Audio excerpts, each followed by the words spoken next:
এটা হলো মহাপ্রভু আর মহাপ্রভুর প্রথম স্ত্রী লক্ষ্মীপ্রিয়া। এখন আমরা এসেছি এই নরহরি ধাম 60 ফুটের গৌরাঙ্গ। এখানে দেখছো তোমরা, এখানে আছে সোনার গৌরাঙ্গ। তো বন্ধুরা, আজ আমি সকাল সকাল বেরিয়ে পড়েছি নবদ্বীপ যাওয়ার উদ্দেশ্যে। তো অনেকদিনের ইচ্ছা ছিল নবদ্বীপ ঘুরতে যাওয়ার, তো আজ আমার সেই ইচ্ছা পূরণ হতে চলেছে। তবে ভিডিও শুরু করার আগে তোমাদের কাছে আমার একটা রিকোয়েস্ট, যারা আমার চ্যানেলে নতুন হয়ে আছো তারা অবশ্যই চ্যানেলটিকে সাবস্ক্রাইব করে দিও, পাশে থাকা বেল আইকনটি প্রেস করে দিও, যাতে নতুন ভিডিও চলে সেটা তোমাদের কাছে চলে যায়। আর ভিডিও যদি ভালো লেগে থাকে তাহলে নিজেদের বন্ধুদের মধ্যে শেয়ার করে দিও। তাহলে ভিডিও শুরু করার আগে আমার সাথে সবাই বলো, জয় শ্রীকৃষ্ণ, জয় শ্রী নিমাই চৈতন্যদেব। ফাইনালি এখন আমরা পার হব নবদ্বীপ ঘাটের, এখানে আছি। এখন আমরা যাব নবদ্বীপে। তো নবদ্বীপে গিয়ে দেখাবো তোমাদের নবদ্বীপে যে যে ঘোরার জায়গাগুলো আছে সেগুলো। আর এই নবদ্বীপের ঘাট পার হতে গেলে তোমাদের লাগবে আর মাথা পিছু 10 টাকা করে টিকিট লঞ্চে। চলো, এই যে আমাদের লঞ্চ দাঁড়িয়ে আছে ওই পাড়ে যাওয়ার জন্য। চলো যাওয়া যাক। হরে কৃষ্ণ।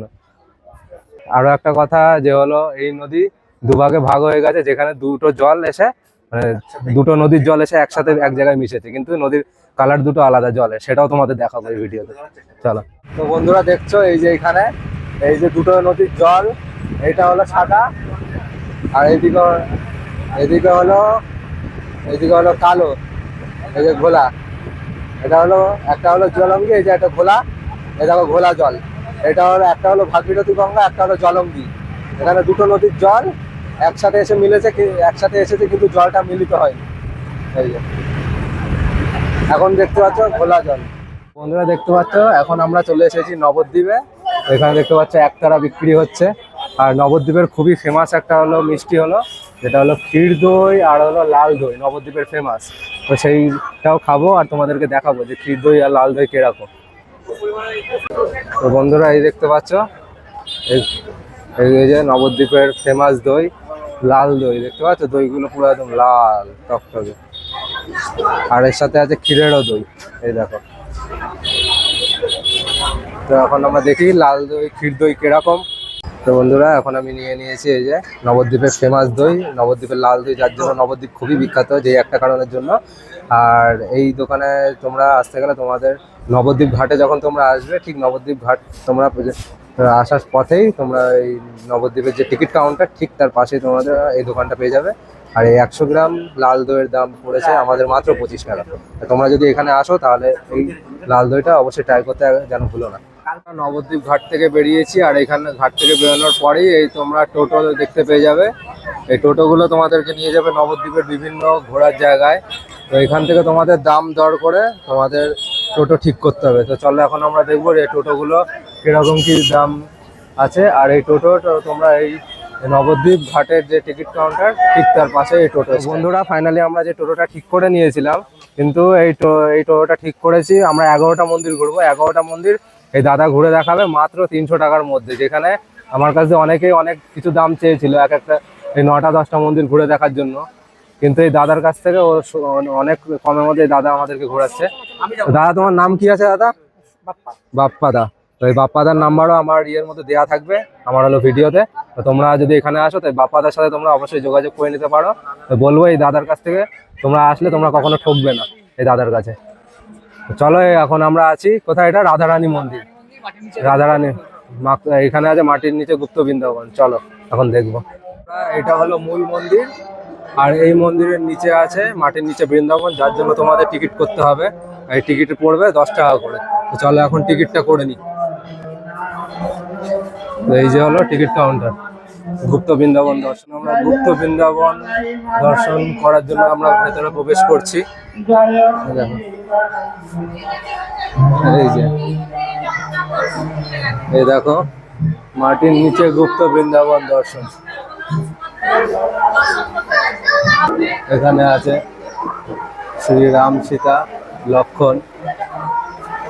এদিকে আছে ভগবান শ্রীকৃষ্ণের জন্মের সময়, যখন শ্রীকৃষ্ণকে তার পিতা হলো নদী পার করছিলেন তার দৃশ্য। ওপরে মাথার উপরে আছে শেষনাগ। এদিকে দেখো রামায়ণের বিভিন্ন দৃশ্য দেখতে পাচ্ছ এখানে আছে। এখানে বিভিন্ন পৌরাণিক দৃশ্য তুলে ধরা হয়েছে। এদিকে আছে ভীষ্ম পিতামহ অর্জুনের তীরে বিদ্ধ হয়ে তীরের শয্যায় শায়িত। আর এখানে আছে আমাদের ব্রহ্মা বিষ্ণু মহেশ্বর ত্রিদেব, এদিকে নৃসিংহদেব। এখানে বিভিন্ন রকমের দৃশ্য তুলে ধরা হয়েছে। এখানে বৃন্দাবনের দৃশ্য তোলা হয়েছে বলে এদিকে মাটির নিচে গুপ্তলিঙ্গ এদিকে আছে। আর প্রভু শ্রী বজরংবলী পঞ্চমুখী রূপ। এদিকে দেখো শ্রী নিমাই চৈতন্য দেবের বাল্যমেলার দৃশ্য। এদিকে আছে শ্রী চৈতন্য মহাপ্রভু। এদিকে আছে শ্রীকৃষ্ণের বৃন্দাবনের যে তিনি রাসলীলা করেছিলেন তার বিভিন্ন দৃশ্য গোপীদের সঙ্গে। আমরা চলে এসেছি, দেখতে পাচ্ছ শ্রী চৈতন্য দেবের জন্মস্থান, সেখানে চৈতন্য মহাপ্রভুর জন্মস্থান এখানে দেখতে পাচ্ছ এই নিম গাছের তলায়। এখানে আছে তার মা শ্রী চৈতন্য মহাপ্রভুকে নিয়ে, দেখতে পাচ্ছ এখানে। এই যে তার মা হলো মহাপ্রভুকে, নিমাই চৈতন্য মহাপ্রভুর জন্ম এখানেই হয়েছিল। এই যে তার মা, এটাই হলো চৈতন্য মহাপ্রভুর জন্মস্থান। এখন আমরা এসেছি এই নরহরি ধাম, 60 ফুটের গৌরাঙ্গ। দেখো দেখো এই যে 60 ফুটের গৌরাঙ্গ, এটা তোমরা পাবে নরহরি ধামে। আর এখানে ঢুকতে এই দেখো নরহরি ধাম 60 ফুট গৌরাঙ্গ। তো বন্ধুরা এই নরহরি ধামের মধ্যেও আছে এই দেখো শ্রীকৃষ্ণের রাসলীলা, এখানে লেখাই আছে। এই দেখো শ্রীকৃষ্ণের রাসলীলা বৃন্দাবনের। এখানে শ্রী চৈতন্য দেবের সংকৃষ্ণ সহ নৃত্য, তারও প্রতিচ্ছবি এখানে তুলে ধরা হয়েছে এই নরহরি ধামে। বন্ধুরা এখানে তোমরা দেখতে পাবে বিভিন্ন ধরনের প্রভুদের নাম। এই দেখো এখানে সনাতন গোস্বামী, এদিকে রূপ গোস্বামী, এদিকে রঘুনাথ দাস গোস্বামী। বিভিন্ন রকমের যারা প্রভু এখানে ছিলেন তাদের মূর্তি সহ তাদের নাম এখানে খোদাই করা হয়েছে। আর এখানে লেখাই আছে পুণ্য করতে এসে মন্দিরের নোংরা ফেলে পাপ করবেন না। সুতরাং জায়গা তোমার আপনাদের আশপাশ সবসময় পরিষ্কার পরিচ্ছন্ন রাখবে। আর এটা হলো রাধাকুণ্ড, এদিকে শ্যামকুণ্ড। এইটাও হলো নরহরি ধামের মধ্যে। নরহরি ধামের মধ্যে এক একটা বিভিন্ন দেবদেবীর দৃশ্য। এদিকে আছে শ্রীহরি নারায়ণ, এদিকে আছে মা লক্ষ্মী আর শ্রীহরি নারায়ণ। এইদিকে শ্রী নারায়ণের বরাহ অবতার, সেটাও আছে। বিভিন্ন রকমের দেবদেবীর অবতার এখানে আছে। জায়গাটা তো খুবই সুন্দর করেছে। আমাদের এই জায়গাটা একটু ভালো করে ঘুরিয়ে দেখাচ্ছি বিভিন্ন ধরনের। এদিকে আছে শ্রীরাম সীতা, দেখতে পাচ্ছ। এদিকে শ্রীরাম সীতা লক্ষণের বনবাস যখন ছিল সেই রূপটা। এখানে আছে অষ্টসখী, স্বয়ং শ্রীকৃষ্ণের সাথে যে অষ্টসখীরা ছিলেন সেই অষ্টসখী এখানে লেখাই আছে। এদিকে আছে নৃসিংহ অবতার, ভগবান শ্রীহরি নারায়ণের নরসিংহ অবতার। শ্রী নবদ্বীপ রামকৃষ্ণ মিশন, দেখতে পাচ্ছ এই যে রামকৃষ্ণ মিশন নবদ্বীপ। এই যে রামকৃষ্ণ মিশন নবদ্বীপ, এই রামকৃষ্ণ মিশন নবদ্বীপটা আমরা যে ঘুরতে বেরিয়েছি, যে 11টা স্থান দর্শন করব তার মধ্যে এই একটা এই নবদ্বীপ রামকৃষ্ণ মিশন। তোমরা যখন এই প্যাকেজটা নেবে তখন তার মধ্যে তোমরা এই স্থানটাও তোমরা দর্শন করতে পারবে একই সঙ্গে। এখন আমি চলে এসেছি, দেখতে পাচ্ছ সোনার গৌরাঙ্গ এখানেই আছে।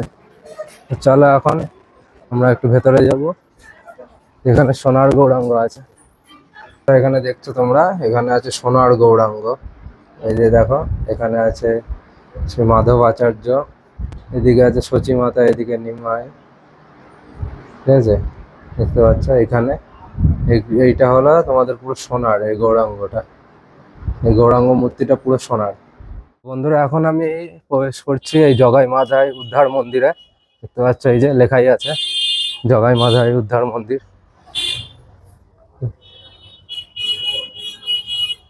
এই যে সেই জগাই মাধাই উদ্ধার মন্দির, এটা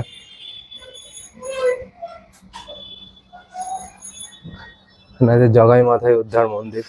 এখানে জগাই মাধাইকে উদ্ধার করেছিলেন, তাই এর নাম হয়েছে জগাই মাধাই উদ্ধার মন্দির। আমরা এই সচী মাতা আর বিষ্ণুপ্রিয়া সেখানে প্রবেশ করছি। যে বিষ্ণুপ্রিয়া ছিলেন শ্রী চৈতন্য মহাপ্রভুর দ্বিতীয় স্ত্রী, আর প্রথম স্ত্রী ছিলেন লক্ষ্মীপ্রিয়া। এই যে এই যে আছে এদিকে বিষ্ণুপ্রিয়া, এটা হলো মহাপ্রভু আর মহাপ্রভুর প্রথম স্ত্রী লক্ষ্মীপ্রিয়া। সাপের তারপরে তিনি যে দ্বিতীয় বিবাহ করেন, এই যে ইনি হলো বিষ্ণুপ্রিয়া, তারা ওনার দ্বিতীয় স্ত্রী মহাপ্রভুর। জয় নিতাই শ্রী গৌর বিষ্ণুপ্রিয়া মিলন মন্দির। দেখো গৌর বিষ্ণুপ্রিয়া মিলন মন্দিরে এখন আমরা প্রবেশ করেছি। এদিকে আছে শ্রী গরুর দেব, শ্রী হরি নারায়ণের বাহন। আর এদিকে আছে বিষ্ণুপ্রিয়া গৌর নিতাই বিষ্ণুপ্রিয়া মিলন মন্দির। এটা এই যে শ্রী চৈতন্য মহাপ্রভু ও তার স্ত্রী বিষ্ণুপ্রিয়া একই আসনে বিরাজ করছে, সেই মন্দির এটা গৌর বিষ্ণুপ্রিয়া মিলন মন্দির। হলেন শ্রী ধামেশ্বর গৌরাঙ্গ মহাপ্রভুর মন্দির, যার জন্যই দেশ বিদেশ থেকে বিভিন্ন লোক এখানে আসে শ্রী চৈতন্য মহাপ্রভুর পাদুকা দর্শন করতে। তো এখন আমরা প্রবেশ করছি এই ধামেশ্বর মন্দিরে। তো বন্ধুরা দেখতে পাচ্ছ এই যে দুটি চরণ পাদুকা, এই চরণ পাদুকা দুটি হলো শ্রী চৈতন্য মহাপ্রভুর চরণ পাদুকা, যেটি তিনি তার দ্বিতীয় স্ত্রী বিষ্ণুপ্রিয়ার সাথে শেষবারের মতো দেখা করে তার এই চরণ পাদুকা দুটি তাকে স্মৃতি হিসেবে দিয়ে গেছিলেন। তো তোমরা যখন নবদ্বীপে আসবে তোমরা এই চরণ পাদুকা দুটি তোমরাও দর্শন করতে পারবে। তো ফাইনালি বন্ধুরা আমার তো নবদ্বীপ ঘোরা কমপ্লিট। তবে তোমরাও যদি প্ল্যান করছো যে একদিনের ছুটিতে একটা ধর্মীয় স্থান ঘুরে আসবে, তার জন্য নবদ্বীপ খুবই একটা ভালো জায়গা। তবে আমি একটা কথা বলবো, তোমরা নবদ্বীপ যদি ঘুরতে আসো তাহলে হাতে সময় নিয়ে মায়াপুরটাও দর্শন করে যেও, তাহলে তোমাদের একই সঙ্গে দুটো ধর্মীয় স্থান দর্শন হয়ে যাবে। তো পরবর্তী নেক্সট ভিডিওতে দেখা হচ্ছে তোমাদের সঙ্গে।